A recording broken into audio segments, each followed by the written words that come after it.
Welcome to the La Grim Reaper channel, where we bring you bone-chilling true stories from around the world. From haunted houses to unexplained disappearances, we have it all. So turn off the lights, grab a blanket, and get ready for a scare.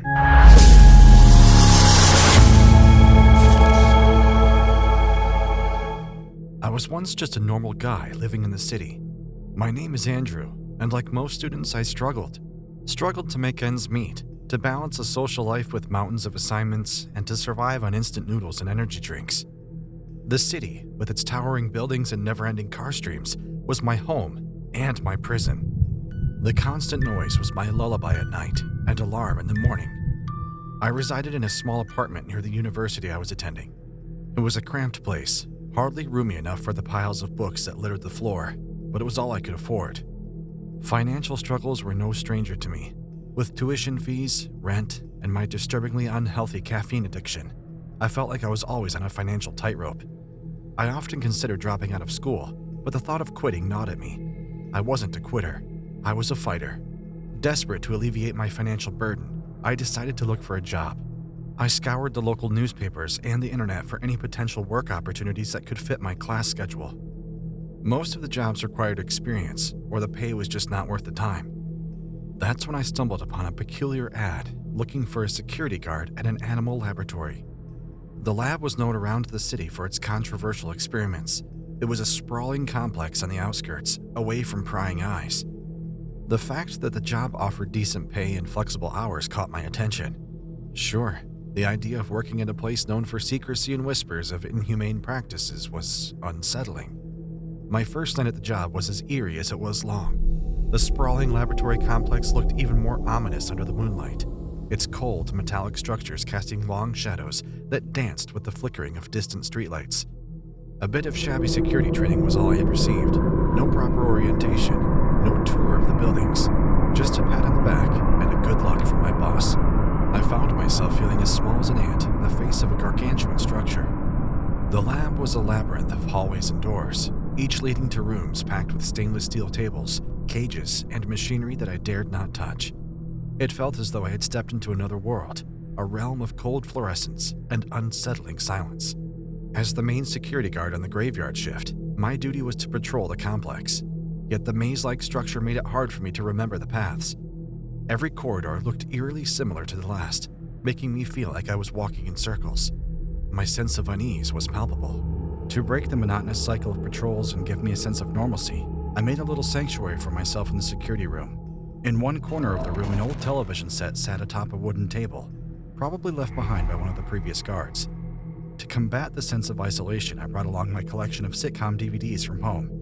There was something about the sound of canned laughter and lighthearted banter that made the place feel less sinister.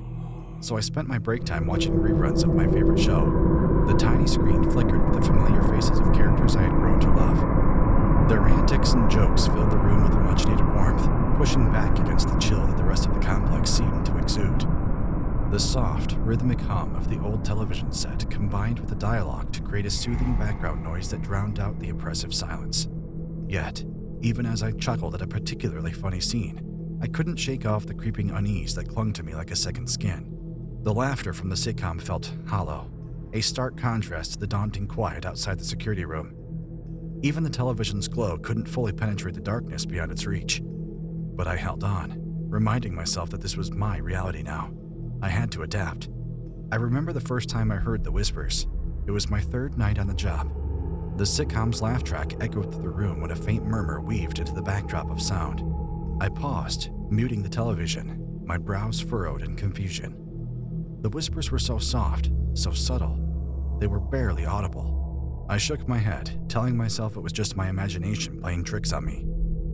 But as I resumed my show, the whispers persisted, growing bolder.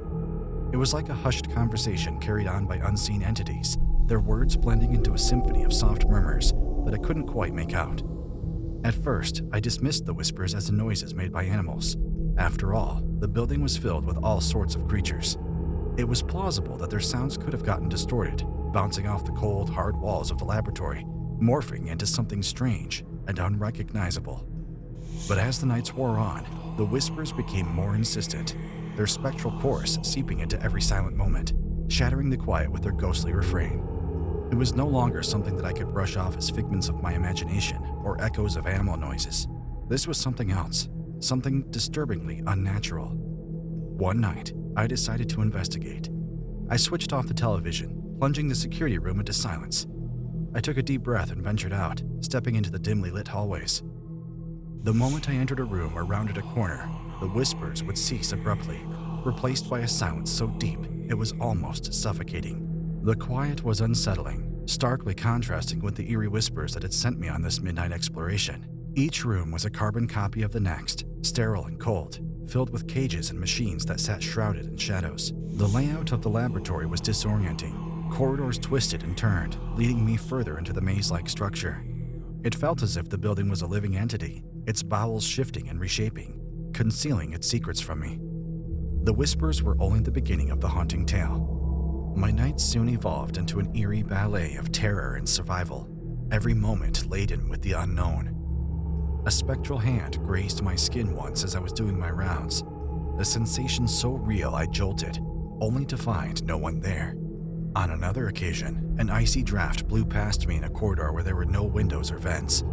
It was as though an invisible entity had just rushed by. Most unsettling of all were the fleeting glimpses of figures, no more substantial than mist, flitting just out of sight. They were brief flashes in my peripheral vision, too quick to be fully registered, but persistent enough to feed my growing fear. My rational mind tried to convince me it was fatigue, but a deeper, more primitive part of me knew better. As the encounters escalated, my need for understanding grew. I was at the mercy of forces I couldn't comprehend, the fear of the unknown gnawing at me. I needed answers, and so I decided to dig into the history of the laboratory. The internet didn't offer much. The laboratory, shrouded in secrecy, had an eerily sterile online presence. Determined, I sought information from a few older security guards. What I discovered was disquieting. The laboratory had a dark past. Whispers of unsanctioned experiments circulated, tales of test subjects that disappeared without a trace, and other rumors so outrageous they were dismissed as mere urban legends. But given what I'd experienced, I couldn't write these stories off. The most haunting tale was of a scientist who'd worked there decades ago, a man who had become so obsessed with his work that he lost grip on reality. Rumor had it that he'd begun conducting ghastly experiments, blurring the lines between life and death in his pursuit of groundbreaking discovery. This piece of the laboratory's history sent chills down my spine. A dreadful realization washed over me. I was standing on the same grounds where such unspeakable acts might have taken place. The building I had grown to fear was more than just a labyrinth of steel and concrete. Life began to unravel as days turned into weeks. Once a haven of rest, sleep turned into a battleground as I fought against nightmares that were too real and raw. Every night, I'd wake up drenched in sweat, my heart pounding as though trying to escape the horror that my mind was becoming. During the day, I was a walking shell, my eyes heavy with exhaustion, my mind plagued by paranoia. I kept hearing whispers even outside the laboratory, and every shadow seemed to hold a lurking figure. My relationships suffered as well. Friends and family couldn't help but notice my drastic change. I'd always been a social guy, but now I avoided gatherings. Conversations became burdensome, laughter seemed like a foreign language, and smiles were just muscle contractions without warmth. I wanted to confide in them, to share the bizarre occurrences at the laboratory, but fear of ridicule held my tongue. I didn't want them to dismiss my experiences as hallucinations, or worse, signs of insanity. I quit my job the day after that final horrifying night. There was no letter of resignation, no formal goodbye. I walked away, leaving behind the eerie silence of the laboratory and its labyrinthine secrets. The city, once a sprawling canvas of opportunity, felt different now. The buildings seemed taller, the streets narrower, and the noise louder. I found myself wandering aimlessly through the days, my mind a whirlpool of memories and nightmares. My life had become a shadow of what it used to be. I missed the laughter, the camaraderie, and the carefree joy of being around people. But mostly, I missed the feeling of being normal, untouched by the unexplainable. But that was a world I no longer belonged to. We hope you enjoyed our spine-tingling stories.